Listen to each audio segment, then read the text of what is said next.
वालेकुम सलाम। Equity beta के अंदर दो रिस्क होते हैं, एक होता है फाइनेंशियल रिस्क, एक जिसे हम कहते हैं गेयरिंग रिस्क, और एक होता है बिजनेस रिस्क जिसे हम कहते हैं इंडस्ट्री रिस्क। जब भी इन दो में से कोई एक रिस्क भी चेंज होगा तो आपको इक्विटी बीटा चेंज करना पड़ेगा। ज़्यादा कॉमन सिनेरियो ये है कि जो आप नया बिजनेस वेंचर लगा रहे हैं किसी नए इंडस्ट्री में, तो फिर जाहिर सी बात है उसका इंडस्ट्री का रिस्क अलग है, तो ऐसी बात है आपको जो है वो उसको इनकॉर्पोरेट करना पड़ेगा, तो इसीलिए फिर आप अनगियर करके रीगियर करते हैं। ये एक केस है।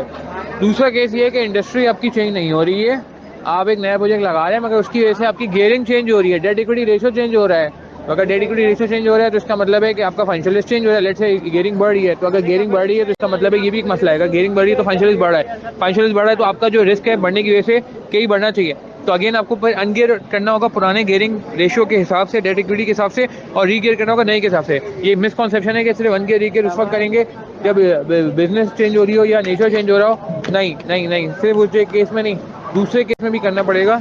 अगर आपका लेट से गियरिंग चेंज हो रही है तो भी आपको अनगियर रीगियर करना पड़ेगा। और ऐसा एक हमने बहुत आसान सा सवाल था मगर हमने पासेबर का सवाल बिल्कुल किया हुआ है, हमारे बैक पासेबर के अंदर एक मौजूद है सवाल। बाकी कोई क्वेरी होती है तो आप मुझसे डिस्कस कर लो, नो इशू। Thank you.